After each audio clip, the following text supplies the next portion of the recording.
오늘 말씀은 우리 제목을 한번 좀 따라해 보시죠. 누가 우리를 위하여 갈고. 우리를 다시 세우시는 하나님의 물음 네 번째 시간 말씀을 전하려고 합니다. 저는 예배 때마다 토요일날 저녁에 이 예배를 위해서 기도하는데 이런 기도하고 올라왔습니다. 하나님, 이 예배의 자리가 우리가 한 주간 세상에서 치열하게 살다가 나와 예배하는데 하나님 만나는 자리가 되게 해 주옵소서 기도했습니다. 또 이 예배의 자리가 하나님이 회복시켜 주시고 치료하시는 자리가 되게 해 주옵소서 기도하고 왔습니다. 오늘 이 예배를 통해서 우리를 회복시키시고 치유하시고 다시금 하나님의 사명으로 일으켜 주시는 귀한 자리가 되기를 간절히 소망합니다. 지난주 수요일날 수요 예배를 마치고 우리 전도대 하시는 권사님들, 또 노권사님, 연세 많으신 권사님들도 계시고 우리 젊은 지역장님들, 권사님들 계신데 전반기 전도대 운영한 것 보고하는 시간 갖고 같이 식사를 하는데 식사하러 같이 이렇게 봉고차 교회차를 타고 가면서 뒤에 앉으신 우리 연세 많으신 권사님들이 그런 간증들을 하시는 거예요. 어떤 간증을 하시냐 하면 예배 주일날 빠질 수 없는 이유를 이야기하시면서 연세가 많으신 권사님들 70이 넘으셔도 이 더위에 전도지를 들고 나가서 전도하는 권사님들이 뭐라고 간증을 하시냐 하면 주일날 빠질 수 없는 이유가 예배를 통해서 하나님이 우리 권사님들, 편찮으신 분들, 허리 아프신 분들, 힘든 분들, 지쳐있는 분들을 만져주신다는 거예요. 아멘 아니십니까? 정말 아멘. 우리 권사님들의 그런 고백을 들으면서 허리가 아팠는데 그리고 교회 올까 말까 고민하면서 억지로 왔는데 예배 드리면서 하나님 다시 소생시켜 주시는 은혜를 경험했다는 간증들을 뒤에서 하시는데 기도하는 목사로서 얼마나 마음이 흐뭇하고 기쁘고 감사하든지 오늘도 이 예배를 통해서 하나님이 한 분 한 분 예배자의 모든 삶에 간섭하셔서 회복시켜 주시고 또 치유하시고 다시 사명 주셔서 일으켜 세워주시는 큰 은혜가 오늘 예배자 한 분 한 분 가운데 임하시기를 주님의 이름으로 축복합니다. 물론 우리가 영육을 가졌기 때문에 또 이번 주간이 휴가를 제일 많이 떠나시는 휴가철이라고 이야기를 하는데 영육을 같이 가졌기 때문에 영적으로도 하나님 힘 주셔야 되겠지만 육적으로도 잘 쉬시고 힘을 얻고 재충전하셔서 하반기도 더 열심히 달려가는 우리 성도님들 다 되시기를 주님의 이름으로 축복합니다. 제가 오늘 주보에 목회 칼럼을 쓰면서는 이렇게 썼습니다. 열심히 일한 성도님들 잘 쉬시고 새 힘 얻으세요 라는 칼럼을 썼는데 요즘은 일할 수 있음도 축복이래요. 우리 권사님들, 남자 권사님들 뵈면 대기업도 그렇고 예전에는 평생 직장이라는 개념이 있었는데 요즘 직장 생활 하실 때에는 평생 직장이라는 단어를 잘 안 쓴대요. 일할 수 있음, 평균 연령이 50대 초반이면 회사를 이직하시거나 아니면은 그만두시는 경우도 참 많다고 하는데 그래서 우리 남자 성도님들, 권사님들 뵈면 그런 고백들 하시더라고요. 일할 수 있음이 축복이래요. 그리고 은퇴하신 우리 장로님들 계시잖아요. 학교 교장 선생님 하시다가 은퇴하신 장로님들도 저한테는 그러시더라고. 지방 무슨 회의가 있으면 아주 기쁨으로 가시길래 장로님 회의하는데 이렇게 기쁘게 가세요 그랬더니 장로님 저에게 그러시더라고요. 목사님, 내가 갈 곳이 있다라고 하는 게 얼마나 좋은지 모릅니다 그러시더라고요. 근데 아직은 제가 이해가 잘 안 되지만 그런 것 같아요. 일할 수 있음이 축복이라고 하는 말이 맞는 것 같아요. 일할 수 있음도 축복이고요, 또 어떻게 보면 잘 쉴 수 있는 것도 축복입니다. 새 정부가 들어서면서 요즘에 늘 일자리 창출이라고 하는 이야기도 많이 하고 또 일자리위원회라고 하는 조직을 만들어서 좋은 일자리 만들기, 또 청년들에게 희망 주기, 이런 이야기들을 많이 합니다. 참 좋은 것 같습니다. 그런데 아직도 우리 교회에도 청년들 가운데 직장을 놓고 기도하는 청년들이 많이 있어요. 또 반듯한 직장이 하나 나오면 경쟁률이 보통 100대가 넘고 우리 교회에도 공무원 시험 준비하는 우리 따님들, 권사님도 계시고 기도 제목들 제가 늘 보는데 공무원 시험을 봐도 요즘에는 웬만한 공직자들 우편국이든 어디든 400대 1, 700대 1 이렇게 몇백 대 1에 하는 경쟁률들이 있더라고요. 그럼에도 불구하고 우리가 실력으로만 사는 사회는 아니니까 저는 이렇게 기도합니다. 하나님, 은혜 중에 좋은 일들이 많이 하나님의 백성들에게 생겨지게 하옵소서 기도합니다. 기도하는 분들에게 하나님의 은혜가 열려지기를 주님의 이름으로 축복합니다. 그런데 막상 정말 아이러니컬하게도 사람을 뽑아 쓰는 분들은 우리 교회 대기업 인사 담당하시는 분들도 계신데, 또 사람이 많은 것 같은데도 구인난이 있어요. 막상 사람들을 고용하는 측에서 보면 더 좋은 일꾼들을 뽑으려고 해서 그런지 모르겠지만 그런 얘기를 하시더라고요. 맞는 말인지 모르겠어요. 사람은 많은데 사람이 별로 없대요. 사람은 많은 것 같은데, 지원하는 사람은 많은 것 같은데, 준비된 사람, 실력 있는 사람, 정말 좋은 성품을 가지고 맡길 수 있는 사람, 일을 맡길 수 있는 사람은 많지 않다는 이야기를 합니다. 우리 교회 청년 하나도 얼마 전에 대기업 2군데가 다 합격이 됐어요. 그래서 어디로 갈 거니 제가 물어봤더니 기도 조금 더 해봐야 될 것 같아요. 목사님 기도해 주세요 그러더라고요. 왜 그랬더니요, 요즘에 또 일하는 것도 물론 일하는 사람도 자기 취향에 맞아야 되겠지만 또 기업들도 와서 합격자들 불러놓고 설명회를 하는데 다 가고 싶대요. 마음이 혹하고 고민되고 갈등된다라고 하는 이야기도 하면서 더 기도하면서 하나님, 가장 내가 일하고 내가 가진 달란트를 잘 발휘하면서 인정받고 또 기쁨으로 일할 수 있는 직장 찾고 있다고 기도해달라고 그러더라고요. 이제 결정은 해서 이제 직장 다니겠지만, 저는 오늘 말씀을 읽으면서 본문 말씀에 우리가 잘 아는 성경 말씀인데도 하나님도 사람을 찾으시잖아요. 오늘 말씀의 제목처럼 누가 우리를 위하여 갈고 하나님의 영광을 위해서 일할 사람을 하나님은 찾고 계세요.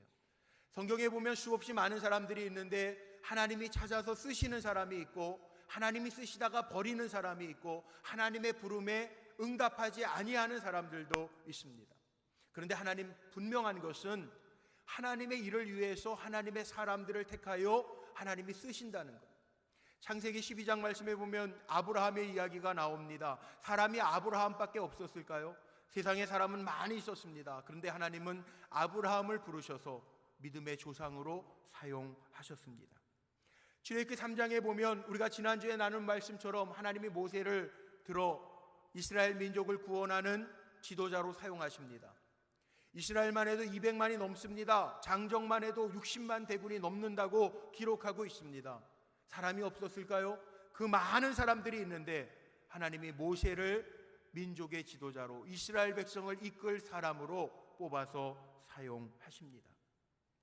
출애굽 이후에 광야를 지나 가나안에 정착하고 나서 이스라엘 백성들이 하나님 앞에 요청하죠. 하나님, 우리에게도 왕을 주옵소서. 하나님이 왕이셔서 그들을 인도하시고 먹이시고 완벽하게 이끌어 주셨는데도 이스라엘 백성들은 사사기에 보면 하나님, 우리에게 왕을 주옵소서 하나님 앞에 요청합니다. 하나님이 섭섭은 하셨겠지만 내가 왕인데 너희들을 지금까지 먹이고 입혔는데, 그런 마음이 하나님 가지셨지만 그래도 하나님 이스라엘 백성을 위해서 그들에게 왕을 찾아 허락하십니다. 사울 왕에게, 또 사울 왕을 이어 다윗 왕에게 사무엘 선지자를 통해서 기름 부음을 허락하시고 이스라엘 백성의 왕으로 세우셔서 그들을 이끄십니다. 예수님도 마찬가지입니다. 공생애를 시작하시기 전에 예수님도 12명의 제자를 택하여 함께 사역하십니다. 또 이방 백성들을 구원하기 위하여 예수를 핍박하던 바울을 변화시키셔서 하나님의 일꾼으로 사용하십니다. 오늘도 마찬가지. 이사야를 부르시고 모세를 부르시고 다윗 왕을 부르시고 12제자를 택하시고 바울을 부르셔서 복음을 세상에 전파하셨던 하나님, 하나님의 나라와 의를 이루셨던 아버지 하나님은 오늘 이 시대, 이 시간 속에서, 이 역사 속에서도 하나님의 사람을 찾으시고 하나님께 응답하는 사람을 통해서 하나님 나라를 이루어 가심을 기억하시기를 바랍니다. 오늘 예배드리는 저와 여러분이 고백해야 될 것이 있습니다. 우리는 단 한 사람의 예배자로 그치는 것이 아니라 이 땅에 호흡 있는 동안에, 생명 있는 동안에 하나님의 영광을 위하여 마음껏 부림받고 쓰임받는 하나님의 일꾼들이 되시기를 주님의 이름으로 축복합니다. 성경에 보면 하나님이 사람을 부르셔서 쓰시는데 모세처럼 하나님의 부름에 거절하는 사람들이 있어요. 하나님, 나는 부족합니다. 나는 입이 뻣뻣합니다. 나는 이제 나이가 들었습니다. 이렇게 하나님의 부름에 선뜻 응답하지 못하고 자기를 돌아보는 사람을 우리가 모세 타입이라고 이야기합니다. 교회에서도 일꾼을 세우거나 하나님의 일을 맡길 때 종종 그런 분들이 있어요. 거절하시면서 아유 목사님 저는 못해요. 그런 분들이 있어요. 전 아직 이제 연약해서 못해요. 할 수 없어요. 그런데 책임은요, 하나님의 일꾼에게 책임은 하나님이 져주시는 거예요. 우리가 아멘하고 순종하면 모세에게 지난주에 말씀 나눈 것처럼 우리가 하는 게 아니고 하나님이 그 손에 지팡이, 하나님의 지팡이를 들려주셔서 일을 감당하게 하시는 것처럼 내가 하는 게 아니고 하나님이 능력 주셔서 감당하게 하실 줄로 믿습니다. 일의 축복이에요. 하나님의 일은 내가 한다고 하면 못해요. 그 일을 어떻게 감당해요? 그런데 하나님이 하십니다. 그러니까 모세처럼 모세 타입도 있는데 빨리 마음 고쳐 드시면 돼요. 하나님 무엇이든지 맡기시면 이사야처럼. 이사야 타입이 뭐예요? 내가 여기 있습니다. 나를 보내소서. 이게 이사야 타입이에요. 우리 불꽃교회 성도님들 오늘도 말씀 듣는 가운데 하나님께서 성령께서 마음을 뜨겁게 하셔서 내가 여기 있사오니 나를 보내소서 사명 잘 감당하는 주의 종들 되시기를 주님의 이름으로 축복합니다. 저는 하나님 앞에 붙들림 받아 쓰임 받는 것이 가장 큰 축복이라고 늘 선포합니다. 왜냐하면 저도 제가 즐겨 쓰는 물건들이 있습니다. 말씀을 준비할 때 사용하는 아이패드도 있고요. 또 요즘에는 스마트폰 다 가지고 다니시면서 이렇게 저렇게 자료를 찾고 어디 뭐 식당을 가서도 그냥 맛보지 않죠. 요즘에는 이 식당은 뭐가 특징인가 다 찍어보면 다 나와요. 쓰는 도구들이 있어요. 자기가 잘 관리하는 도구들이 있어요. 자기가 아끼는 도구는요, 닦기도 하고 관리하기도 하고 고쳐도 써요. 이와 마찬가지 하나님의 도구가 되어지면 하나님의 손 안에 있으면 하나님의 능력도 더하시고 하나님의 뜻에 맞게 우리를 사용하실 줄로 믿습니다. 때로는 지쳐 있으면 우리에게 힘 주시고 지혜가 부족하면 지혜 주시고 연약하면 강하게 하셔서 쓰시는 하나님의 은혜가 있는 줄로 믿습니다. 그래서 하나님의 도구는 축복이에요. 지난주에도 말씀을 나누면서 모세에게 하나님이 던지셨던 질문 기억나십니까? 내 손에 있는 것이 무엇이냐? 이 말씀 가지고 지난주에 말씀을 전했는데 3부 예배 마치고 한 가정이 저에게 찾아오셨어요. 우리 교회 처음 나오신 가정이에요. 캄보디아에서 대학 교수로 일하시는 분들이에요. 분당에 계실 때에는 분당에 이름만 대면 다 아는 큰 교회에서 찬양대 지휘를 맡아서 일하셨던 분들이에요. 세계에서 가장 유명한 음대를 나왔어요. 그런데 그렇게 주의 일을 감당하면서 캄보디아에 아시는 장로님들이 거기에 선교할 바탕으로 음악대학을 만들어 놓았대요. 그래서 그 음악대학에서 함께 선교하면서 사역을 감당할 일꾼들을 찾다가 이분들이 같이 가서 지금 7년째 캄보디아에서 선교하면서 음악대학에서 바이올린, 비올라를 가르치는 교수로서 사역하고 있습니다. 지난주에 저에게 우연히 들러서 말씀을 듣고요. 그동안 7년 동안 사역하면서 많이 지쳐 있었대요. 지쳐 있었던 이유 가운데 하나가 캄보디아라고 하는 나라가 더위도 그렇지만 굉장히 열악한 상황 속에 있었고 하나님의 학교라고 생각하고 7년 동안 사역을 했는데 사역하면서도 때로는 기쁨과 보람도 있었지만 자녀들도 양육하면서 학교에 대한 문제도 걱정이 되고 하나님 책임져 주시겠지라는 믿음을 가지면서도 또 한편으로는 주님을 위해서 일하면서 먹여주시고 그동안 입혀주셨는데도 불구하고 앞으로는 어떻게 해야 되나라고 하는 근심과 염려를 가지고 있다가 지난주 말씀을 들으면서 내 손에 있는 것이 무엇이냐, 하나님이 쓰시기 위해서 비올라를, 바이올린을, 그 부부를 다 그렇게 음악을 전공하게 하셔서 하나님 쓰시는데 하나님 앞에 쓰임받고 있는데 네가 잘나서 쓰는 게 아니라 내가 능력 줘서 쓰고 있는데 힘드니? 라고 하는 음성으로 들리더래요. 그리고 힘 얻었다고 다시 지난주 화요일 날 캄보디아 들어가면서 하나님이 이렇게 말씀을 통해서 힘주셨다고 고백하시더라고요. 제가 그들을 위해서 간절하게 기도하고 축복해서 돌려보냈습니다. 그렇습니다. 사랑하는 성도님들이 우리 분명히 기억해야 할 것이 있어요. 우리가 환경을 볼 때에는 지칠 수 있어요. 사람을 볼 때에는 낭망할 수 있어요. 그러나 나를 사용하시는 하나님을 바라볼 때 우리에게 하나님 힘 주실 줄로 믿습니다. 내가 사람을 위해서 쓰임받는 거 아니잖아요. 우리 사람 때문에 이 자리에 있는 거 아니잖아요. 헤세드 찬양대가 찬양하신 것처럼 주님을 찬양하기 위해서, 나를 구원하신 하나님을 찬양하기 위해서, 나를 인도하신 하나님을 찬양하기 위해서 이 자리에 모여서 하나님 주시는 말씀을 듣고 다시금 하나님의 손에 들린 도구로서 나아갈 텐데, 하나님이 찾으시는 사람, 하나님이 쓰시는 사람, 하나님의 영광의 도구가 되어서 마음껏 부림받는 우리 불꽃교회 귀한 종들이 되시기를 주님의 이름으로 축복합니다. 그런데 오늘 이사야 선지자의 모습을 보면서 나누고 싶은 게 있어요.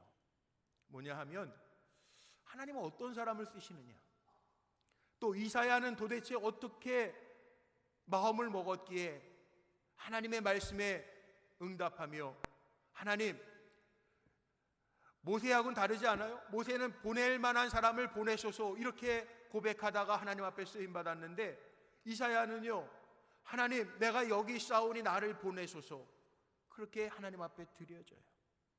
이유가 있습니다. 오늘 그 이유를 함께 찾아보면서 은혜를 나누려고 하는데, 그 첫 번째 이유는요, 이사야를 소개하면서 아주 재미있는 단어가 나와요. 1절 말씀해 보니까 우시야 왕이 죽던 해에, 이렇게 시작을 합니다. 이사야서 6장은 배경을 이야기하는데, 우시야 왕이라고 하는 이 왕은요, 남유다 왕국의 다윗만큼은 안 되지만 다윗처럼 많은 영토를 확장했던 왕이었어요. 16살 때 왕이 돼서 52년 동안 나라를 다스렸으니 얼마나 오랜 동안 나라를 다스렸습니까? 그런데 말년에는 좀 교만해져서 성전에 들어가서 향을 피우다가 하나님의 저주를 받게 됩니다. 우상 숭배하면서 하나님을 떠났어요. 하나님의 저주로 나병에 걸려서 죽고 맙니다. 지도자가 죽었으니 국가적으로도 위기지만 무엇보다도 이 영적인 위기를 맞이합니다.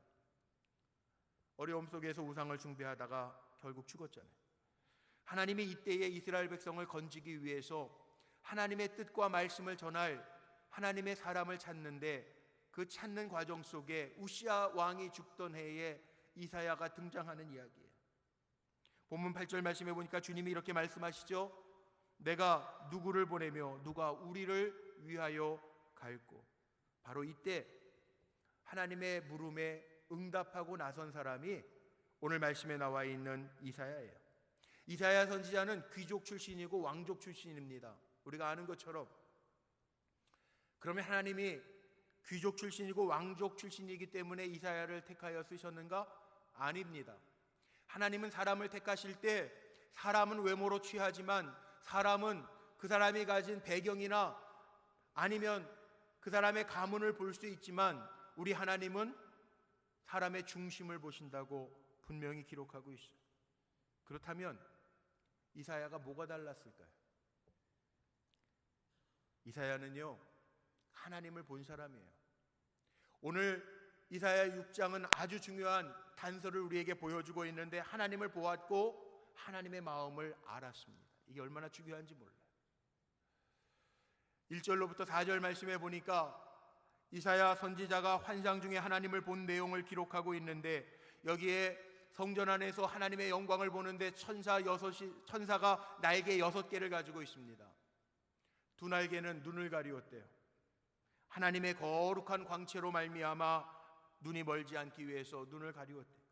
두 날개는 발을 가리웁니다. 거룩하신 하나님 앞에 자기의 부끄러움을 가리기 위해서 두 날개로는 발을 가려. 두 날개로 날아다니면서 하나님의 수종을 드는 광경을 봅니다. 하나님의 영광이 충만했다라고 성경은 기록하고 있죠. 천사들이 찬송합니다. 거룩하다 거룩하다 만군의 여호와여, 그 영광이 온 땅에 충만하도다. 저는 오늘 이 예배가 이사야가 성전에서 하나님의 영광을 본 것처럼 우리 사랑하는 성도님들이 이 예배를 통해서 하나님의 임재를 체험하는 예배가 되기를 간절히 소망합니다. 예배를 통해서 하나님을 볼 수 있는 사람들이 되시기를 주님의 이름으로 축복합니다. 예배를 통해서 천사가 우리의 심령을 위로하시는 손길을 경험하는 예배가 되기를 간절히 소망합니다. 이사야가 하나님 먼저 경험했어요. 하나님의 영광을 보았습니다. 그리고 나서 하나님의 영광을 본 이사야의 반응은 5절 말씀을 한번 주목해 보세요. 오늘 본문 말씀 5절에는 이렇게 기록되어져 있습니다. 하나님의 영광을 본 그때입니다. 우리 한번 같이 읽어볼까요? 그때에 내가 말하되 화로다 나여 망하게 되었도다. 나는 입술이 부정한 사람이요 나는 입술이 부정한 백성 중에 거주하면서 만군의 여호와이신 왕을 배웠음이로다 하였더라. 하나님의 영광을 본 이사야가 하나님의 영광을 본 것뿐만 아니라 자기 자신도 봅니다. 내 입술이 부정하구나. 내가 입술이 부정한 백성 중에 함께하면서 어떻게 하나님을 내가 이렇게 볼 수 있었을까? 자기 자신을 봅니다. 자기 자신의 죄악을 봅니다. 하나님, 내가 죄인입니다. 내 입술이 부정합니다. 내가 이 입술이 부정한 백성들과 함께 하나님의 영광을 찬양하지 못하고 부정하고 불평하고 원망했습니다. 돌이켜 회개하는 모습이죠. 이 예배가 하나님의 영광을 보는 예배뿐만 아니라 우리 성도님들 자신을 볼 수 있는 예배가 되기를 소망합니다. 하나님, 내가 한 주간 열심히 살았는데 내가 부족합니다. 연약합니다. 또 넘어졌습니다. 그러나 내가 주님을 보기를 원합니다. 하나님 앞에 회개하고 돌이킬 수 있는 예배가 되기를 원합니다. 하나님 앞에는요, 돌이키고 회개하면 하나님이 약속하셨어요. 우리의 죄악이 주홍과 같이 붉을지라도 양털처럼 희게 하겠다고 약속하셨어요. 오늘 예배를 통해서 씻김받는 은혜가 있으시기를 바랍니다. 씻김받은 우리를 하나님은 그대로 내버려 두지 아니하시고, 이사야가 하나님 앞에 회개할 때 그 천사 중에 하나가 숯불을 가져다가 이사야의 부정한 입술을 사하고 죄 용서를 허락했던 것처럼 우리의 모습을 보고 하나님 앞에 회개하고 정결함을 구할 때 하나님은 이 시간 우리를 정결하게 하셔서 하나님의 백성으로 사용하실 줄로 믿습니다.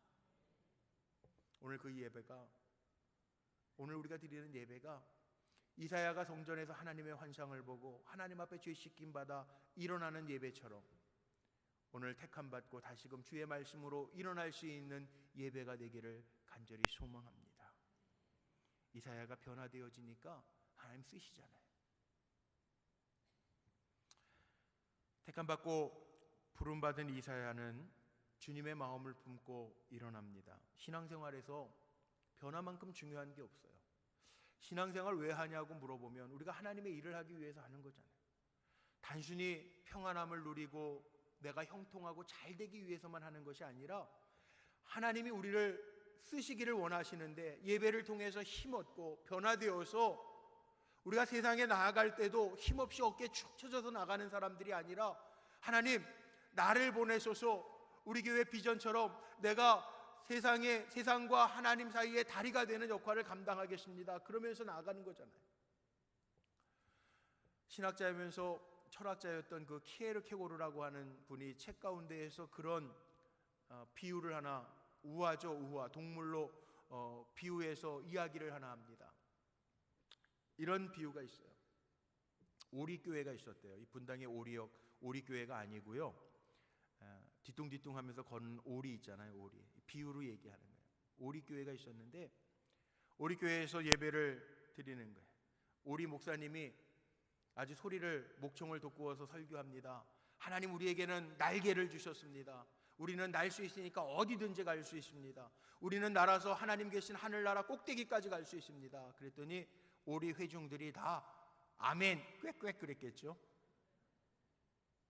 그런데 예배를 마치고 나아가는데 오리들이 여전히 궁둥이를 뒤뚱뒤뚱 흔들면서 걸어가더라는 거예요. 이 우화가 보여주는 이야기, 키에르케고르가 이야기하려고 하는 이야기는 다른 게 아니고요, 신앙의 무기력함, 변화가 없으면 안 된다는 얘기예요.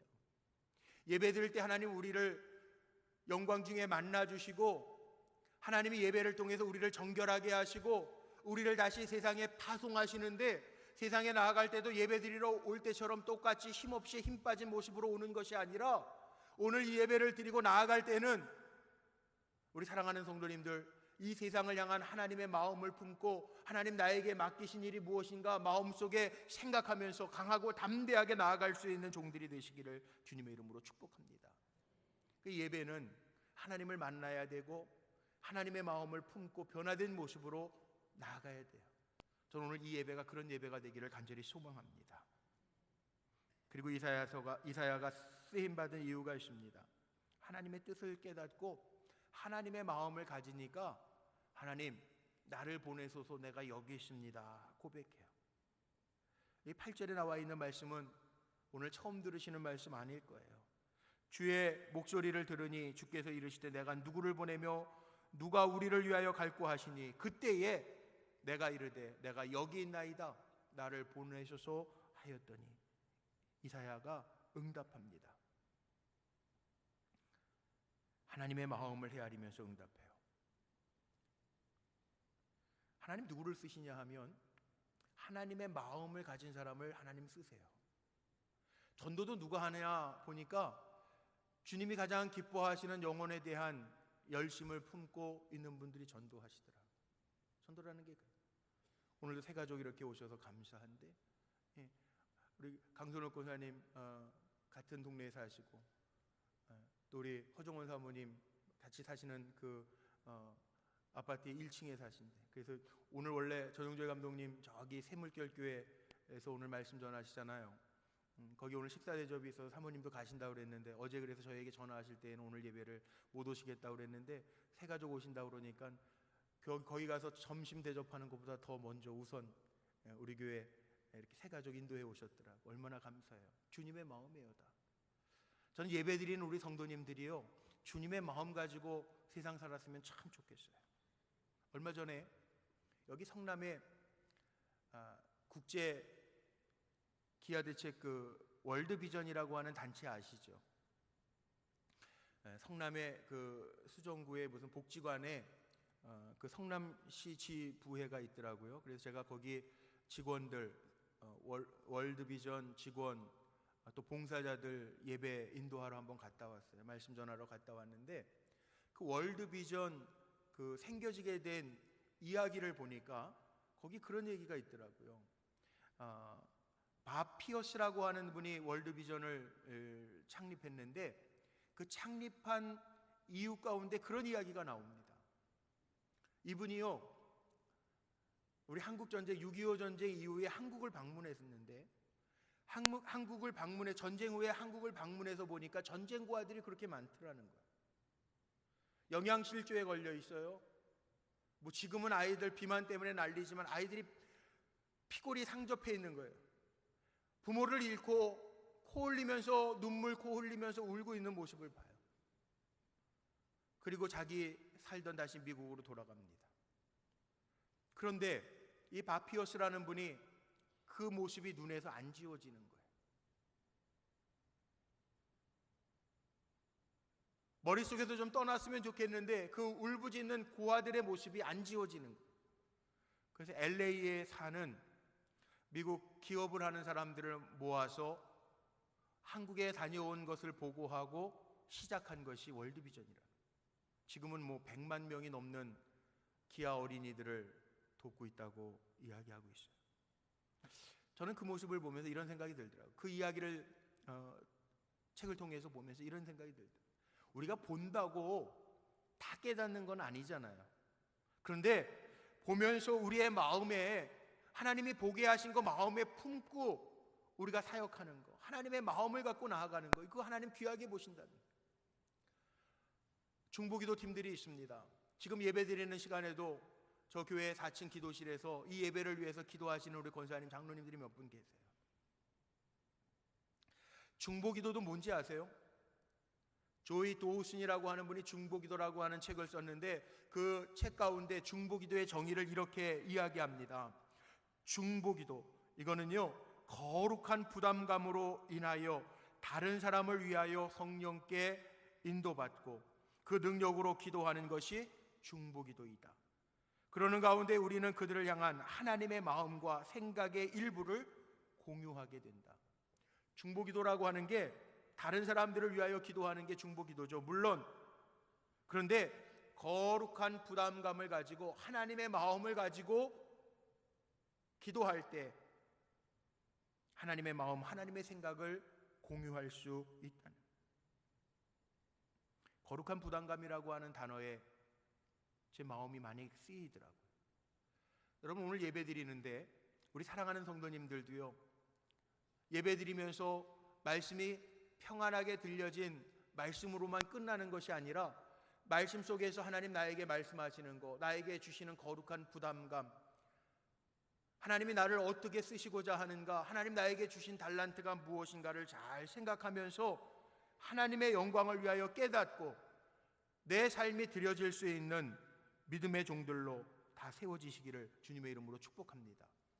이사야가 느낀 게 그겁니다. 하나님의 영광을 보았고 내가 하나님 앞에 어떤 존재인가를 깨달았고 하나님의 음성이 들려질 때 거룩한 부담감으로 하나님의 뜻으로 말씀을 전하면서 저 어리석은 이스라엘 백성들을 세워야 될 텐데 라고 하는 거룩한 부담으로 하나님 앞에 그렇게 고백하죠. 주여, 내가 여기 있습니다. 나를 보내시옵소서. 우리에게 주신 달란트가 무엇이든지 간에 다 다를 거예요. 어떤 분은 이렇게 찬양하는 게 기쁨일 수 있고요. 우리 찬양대도 참 감사해요. 예배 때마다 이렇게 마음의 문을 열어주셔서 감사하고, 8줄이었는데 오늘은 9줄 되신 것도 감사하고, 또 여러분 목자들도 우리 다음 세대를 위해서 이렇게 여름성경학교 때 수고하는 목자들 얼마나 귀한지 몰라요. 교회 안에서도 이렇게 수고해주고 잘 섬겨주고 있어서 아이들이요, 이틀 동안 교회에서 자는데 씻고 나오고 뭐 그러는데 다 우리 목자들 사랑으로 안아주고 머리 말려주고 얼마나 귀한지. 아이들을 향한 주님의 마음을 가지고 사역해주는 분들이 얼마나 귀한지 모르겠어요. 전 또 이민 목회하면서요, 정말 이렇게 귀한 분들을 몇 분 만난 게 참 귀한 제 목회의 자산 중에 하나인데요. 캐나다에서 목회하면서는 그런 분도 봤어요. 5분이 모여서 작은빛 선교회라고 하는 그 선교회를 시작했는데, 그 작은빛 선교회를 시작한 신수길 장로님 중심으로 몇몇 분들, 신앙인들 몇몇 분들 5분이 모여가지고 작은빛 선교회를 만들었는데요. 그 선교회가 무슨 선교회냐면 뭐 대단한 기업을 하시는 분들이 아닙니다. 거기에는 이민 오셔서 닭 튀기는 거 있죠. 메리 브라운이라는 그 닭집이 있어요. 튀김닭 하는 집. 거기 운영하시면서, 또 어떤 분은요, 6.25 전쟁 후에 그 미군 부대에서 하우스보이라고 그러잖아요. 미군 부대에서 저 군인들 그 워커 닦아주고 뭐 심부름 해주면서 일불 받아가지고 산 분들도 있어요. 그렇게 이민 온 분들이 있어요. 근데 그런 분들 5분이 모여가지고 큰 힘은 가지고 있지 않지만 작은 빛 선교회 만들어가지고요, 뭘 하시느냐, 그분들 가운데에서는 이민 와가지고 8살 된 아들 잃은 집도 있어요. 그런데 믿음 안에서 잘 이겨내면서 우리가 이렇게 타양살이 하지만, 타국에 와서 살지만 우리가 주님의 마음을 가지고 우리보다 더 어려운 사람들 돕자. 그래서 작은 빛 선교회를 만들어서 제가 그 심부름 참 많이 했는데, 뭐 이민 와서 어려운 집안, 또 아니면 유학을 오기는 왔는데 어렵게 막 일하면서 유학생하는 친구들 도와주라고 그 작은 빛 선교회에서는 그렇게 기금을 만들어 가지고 먹을 걸 사요. 뭐 라면도 사고 쌀도 사고. 그래서 그걸 나눠줘요. 제가 목회하니까, 목사님 어려운 성도들이 있으면, 또 유학생들 중에 어려운 사람들이 있으면 나눠주세요. 그래가지고 우리 지지난주에 우리 북한에 보낼 물건들 다 이렇게 포장했던 것처럼 그렇게 박스로 만들어가지고 참 그 심부름 제가 많이 했어요. 유학생들, 어려운 유학생들 나눠주고, 어려운 이민 와가지고 가정이 해체가 되고 어려운 가정들 섬겨주는 그 심부름 하는데, 그 심부름 하면서도 참 기뻤던 기억이 나요. 대단한 분들이 아니고요, 아침 5시서부터 저녁 늦게까지 닭 쓸어서 팔면서, 닭 튀기면서 팔면서, 아니면 한글학교 교장 선생님으로 일하면서 아이들 한국 얼 심어준다고, 한국인의 정신을 심어준다고 그렇게 하시면서 소소하게 자기에 맡겨진 일들 감당하면서 주머니를 털어가면서 모아서 작은 사랑을 나누었던 참 귀한 분들이 제 머릿속에도 말씀을 준비하면서 생기더라고요. 이사야가 가졌던 게 뭔지 아세요? 하나님을 보고 하나님의 음성을 들으면서 마음속에 거룩한 부담감을 가지고 일어난다는 거죠. 우리가 종종 부르는 복음성가 가운데 그런 가사의 찬양이 있습니다. 당신의 마음이 있는 곳에 나 있기를 원해요. 아버지, 당신의 눈물이 고인 곳에 나의 눈물이 고이길 원해요 라는 찬양이 있어요. 제가 부르면 잘 부를 수 있는데 시간 관계상 제가 그냥 가사만 읽어드려요. 주님의 마음이 있는 곳에 내가 있기를 원해요. 주님의 눈물이 있는 곳에 내 눈물이 고이기를 원해요. 우리 찬양하잖아요. 거룩한 부담감, 걱정과 방관으로 끝나는 것은 소명자가 아니에요. 오늘 이사야처럼 하나님의 음성이 들려지고 하나님이 우리에게 거룩한 부담감을 주실 때 주여 내가 여기 있사오니 나를 보내소서 믿음으로 일어나는 사람이 사명자라는 거죠. 말씀을 정리하면서 마칩니다. 저는 오늘 드리는 예배가 이런 역사가 가득한 예배가 되기를 원합니다. 오늘 예배의 자리에 앉아있지만 거룩하고 능력이 많으신 전능하신 하나님을 만나는 예배가 되기를 원합니다.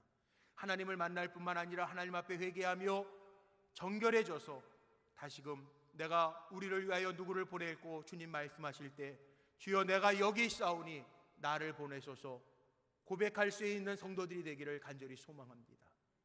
우리 한 번만 따라해 볼까요? 주여 내가 여기 있사오니 나를 보내소서. 아멘.